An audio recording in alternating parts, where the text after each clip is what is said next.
So అంతేనండి, సింపుల్గా blouse stitching అయితే ఈ విధంగా మీరు ప్రతిది కూడా చిన్న చిన్న విషయమే కదా అని వదిలిపెట్టేయకుండా ఇలా చెక్ చేసుకుంటూ కుట్టుకున్నారు అంటే మీరు కటింగ్ ఎంత మంచిగా చేసినా సరే స్టిచ్చింగ్ చేసినప్పుడు కూడా ఈ చిన్న చిన్న విషయాలని పాటిస్తూ మీరు స్టిచ్ చేశారంటే బ్లౌజ్ ఫిట్టింగ్ బాగానే వస్తుంది, ఫినిషింగ్ కూడా చూడడానికి చాలా బాగుంటుందండి. ఈ వీడియో అయితే చాలా లేట్గా పోస్ట్ చేస్తున్నానండి. కటింగ్ వీడియో ఎప్పుడో పోస్ట్ చేసేసాను. సో కొంచెం హెల్త్ ప్రాబ్లం ఉండడం వల్ల నేను వీడియో ఎడిటింగ్ అవి చేయలేకపోయాను. లేట్గా అయితే పోస్ట్ చేస్తున్నాను. ఇక్కడ లైనింగ్ బ్లౌజ్ అయితే స్టిచ్చింగ్ చూపిస్తానండి. మనకి కటింగ్ ఎంత అయితే ఇంపార్టెంటో స్టిచ్చింగ్ కూడా మనకి ఇంపార్టెంటేనండి. మనకి ఫినిషింగ్ ఫిట్టింగ్ బాగా రావాలి అనుకుంటే చిన్న చిన్న టిప్స్ అయితే ఫాలో అవుతూ మనము బ్లౌజ్ స్టిచ్చింగ్ అయితే చూద్దాం. ఓకేనా. ఇక్కడ పల్చడి క్లాత్ అవ్వడంతో నేనైతే గమ్ముతో అయితే జాయింట్ చేసుకున్నానండి, main cloth lining cloth. So first అయితే మనము బ్యాక్ పార్ట్కి బెల్ట్ అయితే వేసుకోవాలి కదా, దానికోసము 2 ఇంచుల వెడల్పున్న క్లాత్ అయితే తీసేసుకొని ఒకవైపు ఫోల్డింగ్ చేసుకుంటూ కుట్టేసుకోవాలి ఫస్ట్. ఇది దేనికోసం అంటే నడుం బెల్ట్ వేస్తాం కదా, దానికోసం అనమాట. తర్వాత బ్యాక్ పార్ట్ అయితే తీసేసుకొని రైట్ సైడ్ పైకి పెట్టేసుకోండి. ఈ కుట్టిన పీస్ వచ్చేసి రాంగ్ సైడ్ పైకి ఉండాలి. ఓకేనా. ఇలా మనము దీన్ని జాయింట్ అయితే వేసుకోవాలి. ఒక 1/2 ఇంచ్ మార్జిన్ అయితే ఉంచుకున్నాం మనము కటింగ్ చేసినప్పుడు కింద వైపున. సో అదే 1/2 ఇంచ్ మార్జిన్తో ఇలా కుట్టుకుంటూ రావాలి. ఇలా కుట్టేశాక ఈ పీస్ని ఈ విధంగా మనకి రివర్స్లో తిప్పేసుకొని పైన అంటే ఈ లైనింగ్ పైననే చివర కుట్టు వేసుకుంటూ రావాలన్నమాట. మీకు కనిపిస్తుందా. సో ఇలా అయితే కుట్టేసుకోవాలి. ఇలా కుట్టేసుకున్నాక మళ్ళీ ఇలా లోపలి వైపుకి ఇలా ఫోల్డింగ్ వేసేసుకొని ఇక్కడ లూజ్ కుట్ అనేది వేసుకోవాలండి. లూజ్ కుట్ ఎందుకు వేసుకోవాలి అంటే నడుం పట్టీకి హెమ్మింగ్ వచ్చాక ఆ కుట్ అనేది విప్పదీసేయాలన్నమాట. తర్వాత చూడండి, ఇక్కడ షోల్డర్కి ఎదురుగా ఈ విధంగా పట్టేసుకొని ఇక్కడ వెనకాల డాట్స్ అయితే ఇలా కుట్టు అయితే వేసేసుకోవాలి. ఓకేనా. ఈ డాట్స్ యొక్క పొడవు వచ్చేసి 3.5-4 ఇంచులు ఉండొచ్చు. ఇదైతే 34వ సైజు బ్లౌజ్ కాబట్టి 4 ఇంచుల వరకు ఈ డాట్స్ పొడవు అయితే ఇలా పట్టేసుకోవాలి. వెనకాల డాట్స్ అయిపోయింది. ఇలా బ్యాక్ పార్ట్ అయితే రెడీ అయిపోయింది. ఇప్పుడు మనం ఫ్రంట్ పార్ట్ని అయితే తీసుకుందాము. ఫ్రంట్ పార్ట్ కూడా మనకి ఇలా లైనింగ్ మెయిన్ క్లాత్ జాయింట్ వేసుకున్నాము. అలాగే మెయిన్ డాట్స్ కోసము మార్కింగ్స్ కూడా మనము మంచిగా వేసేసుకున్నాం కదా. ఇప్పుడు అదే ప్రకారంగా మనమైతే ఫస్ట్ మెయిన్ డాట్స్ అయితే కుట్టు వేసుకోవాలి. ఇలా కుట్టినప్పుడు మెయిన్ డాట్స్కి 2 కుట్లు అయితే వేసుకోవాలండి. తర్వాత ఈ 2వ డాట్స్ అయితే కుట్టేసుకోవాలి. తర్వాత వచ్చేసి 3వ డాట్స్ అనమాట. ఈ 2 డాట్స్కి సింగిల్ కుట్టు వేసినా పర్లేదు, కానీ మెయిన్ డాట్స్కి అయితే 2 కుట్లు ఖచ్చితంగా వేసేసుకోవాలి. ఓకేనా. ఇలా 3 డాట్స్ కూడా కుట్టేసాము. కప్ షేప్ అనేది మనకి రెడీ అయిపోతుంది. సో ఇంకొకటి కూడా మనం సేమ్ అదేలాగా కుట్టేసుకోవాలి. ఇక్కడ మార్కింగ్ అయితే మనము మంచిగా వేసుకున్నాము కటింగ్ చేసినప్పుడు, అంటే మనకి స్టిచ్చింగ్ చేసినప్పుడు ఎలాంటి ఇబ్బంది ఉండదండి. మనం మార్కింగ్ వేసిన ప్రకారంగా కుట్టుకుంటూ వెళ్ళిపోవచ్చు. ఓకేనా. సో సన్నగా ఉండే వాళ్ళకి ఎలా వేసుకోవాలి, లావుగా ఎలా ఉండే వాళ్ళకి ఈ కప్ షేప్ అనేది కుదరాలి అంటే ఎలా మార్కింగ్ వేసుకోవాలి అంతా కూడా మన ఛానల్లో వీడియోస్ ఉన్నాయండి. మీరు కొత్తగా చూసే వాళ్ళైతే చూసేయండి. ఓకేనా. సో ఇలా కుట్టేసాము చూడండి. 2 కూడా మనకి కప్ షేప్లు అనేది ఫ్రంట్ పార్ట్లో రెడీ అయిపోయింది. ఇప్పుడు ఏంటంటే మనకి క్రాస్ బెల్ట్ కోసము ఇప్పుడు కుట్టుకోవాలి. ఫస్ట్ ఒక ఎక్స్ట్రా క్లాత్ తీసేసుకోండి. తర్వాత మెయిన్ క్లాత్ ఇలా రైట్ సైడ్ పైకి పెట్టేసుకోండి. దానిపైన మనం కట్ చేసిన లైనింగ్ పీస్ని ఇలా పెట్టేసుకోండి. ఇక్కడ వచ్చేసి ఉక్స్ పట్టి వైపున ఇలా మార్కింగ్ వేసేసుకోండి.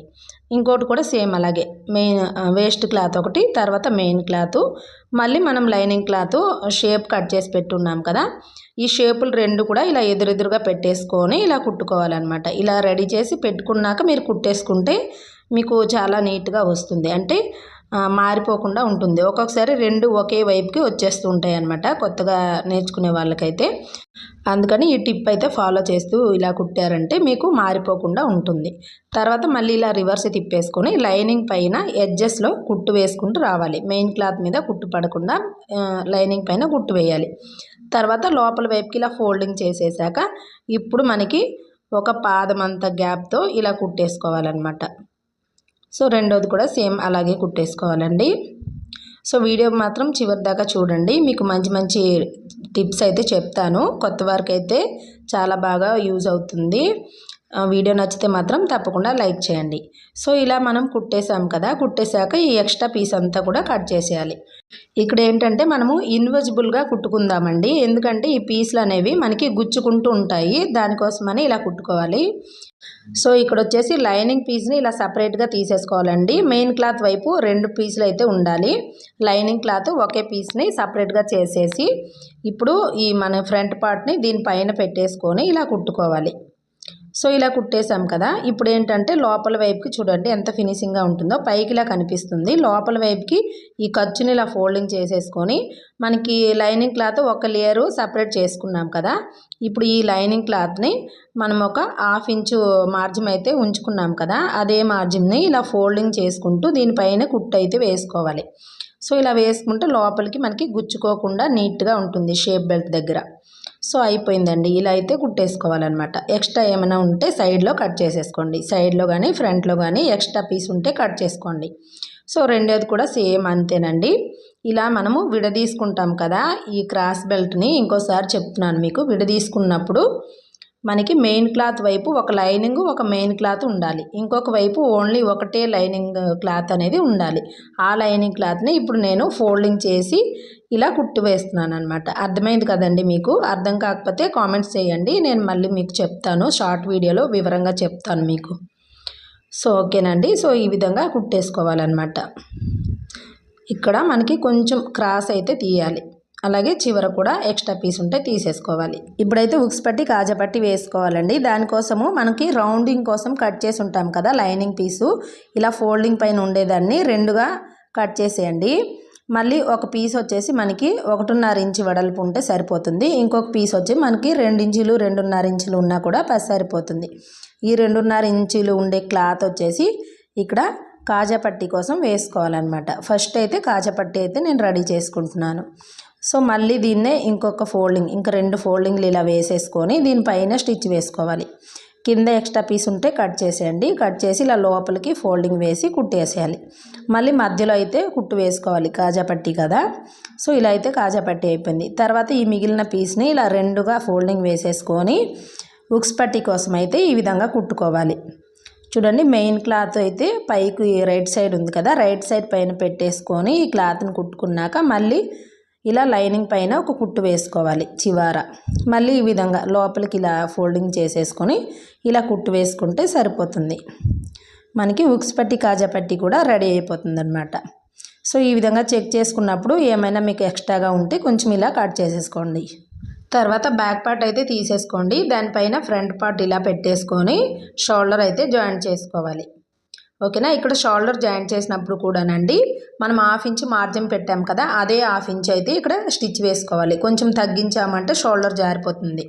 సో తర్వాత టిప్ వచ్చేసి ఇక్కడ చూడండి, సైడ్లో ఇలా చెక్ చేసేసుకోవాలి. మనకి షోల్డర్ జాయింట్ వేసాక ఫ్రంట్ బ్యాక్ 2 కూడా ఈ విధంగా ఒకదాని మీద ఒకటి పెట్టేసుకుని ఇలా చెక్ చేసేసుకోవాలి. నాకైతే కరెక్ట్గా వచ్చింది. ఒకవేళ క్లాత్ ఏమైనా ఎక్స్ట్రా వస్తే సైజ్గా కట్ చేసుకున్నామంటే మనము సైడ్ జాయింట్ చేసినప్పుడు ప్లస్ గుర్తు అనేది వస్తుందన్నమాట. తర్వాత ఇక్కడ వచ్చేసి నేను పైపింగ్ వేయట్లేదు, బ్లౌజ్కి మెడపట్టి అయితే వేస్తానన్నమాట. దానికోసము క్రాస్ పీసులు తీసేసుకొని ఇలా జాయింట్ అయితే వేసుకుంటున్నాను. ఓకేనా? జాయింట్ వేసేసుకొని ఎక్స్ట్రా పీస్ అంతా కూడా కట్ చేసేయాలి. ఇలా కట్ చేసేసాక చూడండి, ఇలా మనకి పొడవుగా ఇలా కుట్టేసుకున్నాం కదా, ఇప్పుడు బ్లౌజ్ తీసేసుకొని రైట్ సైడ్ వైపు పైకి పెట్టేసుకొని దానిపైన ఈ క్లాత్ అనేది పెట్టేసుకుంటూ కుట్టుకోవాలి. ఇక్కడ కూడా అంతేనండి, ఎక్కడైనా సరే మనం కుట్టు వేసినప్పుడు ఏంటంటే ఒక 1/4 ఇంచో 1/2 ఇంచో మార్జిన్ పెట్టి కుట్టుకున్నామంటే ఒకే లెవెల్లో కుట్టుకుంటూ రావాలి, అప్పుడే మీకు బ్లౌజ్ ఫినిషింగ్ అనేది మంచిగా వస్తుందన్నమాట. సో ఇలా జాయింట్ చేసేసాక కత్తెరతో ఇలా చిన్న చిన్న కాట్లు అయితే పెట్టేసుకోండి. తర్వాత ఈ పీస్ని ఈ విధంగా తీసేసుకొని ఇలా ఫోల్డ్ చేసుకోవాలన్నమాట లోపలికి. ఇలా లోపలికి ఫోల్డింగ్ చేసినప్పుడు కూడా మీరు ఒకటే మార్జిన్తో ఫోల్డింగ్ చేసుకుంటూ రండి. ఓకేనా? అప్పుడు మీరు హెమ్మింగ్ చేస్తారు కదా, హెమ్మింగ్ చేసి వేసుకున్నప్పుడు ఆ హెమ్మింగ్ చేసే కుట్లు అనేవి ఒకే లెవెల్లో కనిపిస్తూ ఉంటాయి. ఒక దగ్గర సన్నగా ఒక దగ్గర లావుగా కుట్టారంటే హెమ్మింగ్ కూడా అలాగే కనిపిస్తుంది బయటికి. అయితే ఇది ప్లెయిన్ క్లాత్ కాదు కాబట్టి అంతగా కనిపించదండి. ప్లెయిన్ క్లాత్ కుట్టినప్పుడు అయితే చాలా జాగ్రత్తగా ఈ మెడపట్టి అనేది వేసుకోవాలి. సో కొత్త వారైతే ఈ జాగ్రత్తలు కూడా తీసుకొని కుట్టుకుంటే మీకు ఫినిషింగ్ అనేది మంచిగా వస్తుందన్నమాట. సో తర్వాత హ్యాండ్కి అయితే ఇక్కడ మెయిన్ క్లాత్కి లైనింగ్ క్లాత్కి రెండింటికి జాయింట్లు అయితే పడ్డాయండి. సో జాయింట్లు అయితే నీట్గా వేసేసుకున్నాను నేను. సో ఇలా జాయింట్ వేసుకోవడం కూడా మీకు తెలియాలి అనుకుంటే మీరు చెప్పండి, నేను షార్ట్ వీడియోలో మీకోసం పెడతాను. ఇప్పుడు ఏంటంటే రెండింటికి జాయింట్ వేసుకున్నాం కదా, ఇక్కడ వచ్చేసి లైనింగ్ క్లాత్కి కింద వైపున నేను ఆల్రెడీ ఫోల్డింగ్ చేసి కుట్టేశాను. అదే పీస్ని మళ్ళీ ఈ బ్లౌజ్ పీస్ పైన ఇలా కుట్టేస్తున్నాను అనమాట. అంటే ఇక్కడ మనకి కట్ వర్క్ లాగా వచ్చింది కదా చేతి దగ్గర. సో ఇలా వచ్చినప్పుడు ఈ విధంగా కుట్టుకోవాలి. ఫస్ట్ లైనింగ్ క్లాత్ కింద వైపున ఒక 1/2 ఇంచ్ మార్జిన్తో లోపలికి ఫోల్డింగ్ వేసి కుట్టేసాము. అదే క్లాత్ని దీనిపైన పెట్టి మనం జాయిన్ చేసుకుంటే సరిపోతుంది. ఓకేనా. మళ్ళీ ఇక్కడ ఇంకో కుట్టు అనేది వేసుకోవాలి. ఒకే కుట్టు వేసామంటే ఊడిపోతుంది కదా, దానికోసమని. ఇలా అయితే హ్యాండ్ రెడీ అయిపోయింది కదండి. ఇప్పుడు ఏంటంటే మనకి హ్యాండ్ దగ్గర కూడా మనము ఇక్కడ మనకి ఒకే లెవెల్లో వచ్చిందా లేదా చెక్ చేసేసుకొని కట్ చేసేసుకోవాలన్నమాట. సో నాకైతే కరెక్ట్గా వచ్చింది. మీకు ఒకవేళ క్లాత్ ఏమైనా ఎక్కువ తక్కువ ఉంటే కట్ చేసేసుకోండి. అప్పుడే మీకు చంకల దగ్గర ప్లస్ గుర్తు అనేది వస్తుంది. సో తర్వాత ఇలా బాడీ పార్ట్ తీసేసుకోండి. ఇప్పుడు ఇక్కడ చూడండి, మనకి ఫ్రంట్ పార్ట్లో లోత్ అయితే తీసున్నాం కదా హ్యాండ్స్కి. ఇది వచ్చేసి ఫ్రంట్కి రావాలన్నమాట. అంటే ఇటువైపున, అంటే ఎడమ చేతి వైపున రావాలి. ఇక్కడ చూసారా, ఇక్కడ కూడా మనకి ఫ్రంట్కి గుర్తు పెట్టుకున్నాం కదా, ఇది వచ్చేసి ఇటువైపు హ్యాండ్ది అనమాట. అంటే మనకి రైట్ సైడ్ది అనమాట.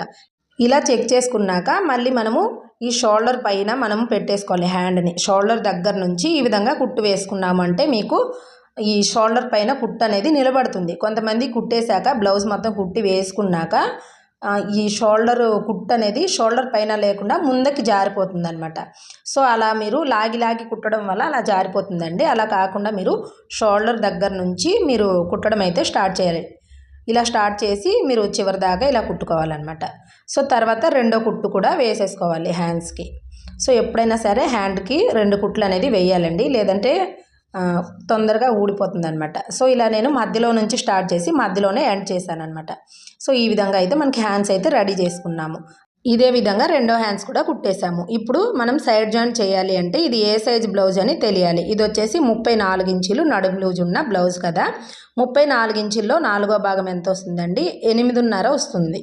సో అదే 8.5 ఈ బ్యాక్ పార్ట్ని ఫోల్డింగ్ చేసేసుకొని 8.5 దగ్గరకి ఇలా మార్కింగ్ అయితే వేసేసుకోవాలి. సో మనం మార్కింగ్ వేసే చోటే వచ్చిందనమాట కరెక్ట్గా. సో తర్వాత ఈ ఫ్రంట్ వైపు కూడా తీసేసుకోండి. ఫ్రంట్ వైపును కూడా ఇక్కడ నుంచి ఈ విధంగా 8.5 దగ్గరికి మార్కింగ్ వేసుకోండి.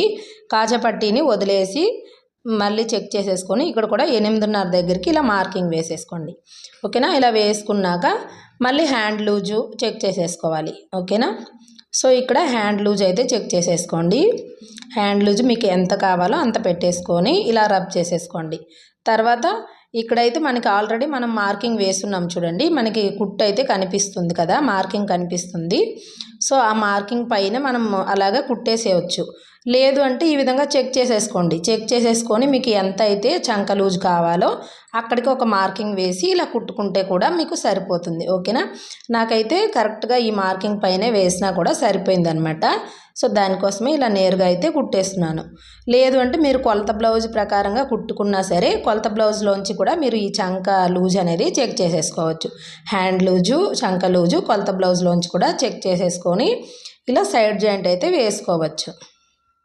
ఇలా అయితే సైడ్లో ఒక 3-4 కుట్లు అయితే వేసేసుకోవాలండి. ఎప్పుడు కూడా 2 కుట్లు వేసి ఆపేయకూడదు. 3-4 అయితే ఖచ్చితంగా వేసుకోవాలి. సో ఒకవైపు కుట్టేసాము కదా, ఇంకొక వైపు కూడా సేమ్ అలాగే కుట్టుకోవాలి. సో ఇక్కడ కూడా చూడండి హ్యాండ్ లూజ్ చెక్ చేసేసుకోవాలి, అలాగే చంక లూజ్ కూడా చెక్ చేసేసుకోవాలి. ఇక్కడ నేనైతే మార్కింగ్స్ అయితే కనిపిస్తున్నాయి కదా, దాని ప్రకారంగా నేనైతే కుట్టేస్తున్నాను. సో అంతేనండి, సింపుల్గా బ్లౌజ్ స్టిచ్చింగ్ అయితే ఈ విధంగా మీరు ప్రతిది కూడా చిన్న విషయమే కదా అని వదిలిపెట్టేయకుండా ఇలా చెక్ చేసుకుంటూ కుట్టుకున్నారు అంటే మీరు కటింగ్ ఎంత మంచిగా చేసినా సరే స్టిచ్చింగ్ చేసినప్పుడు కూడా ఈ చిన్న విషయాలని పాటిస్తూ మీరు స్టిచ్ చేశారంటే బ్లౌజ్ ఫిట్టింగ్ బాగానే వస్తుంది, ఫినిషింగ్ కూడా చూడడానికి చాలా బాగుంటుందండి. సో వీడియో నచ్చితే తప్పకుండా లైక్ చేయండి. కొత్త వారైతే సబ్స్క్రైబ్ కూడా చేసుకోండి మన ఛానల్ని.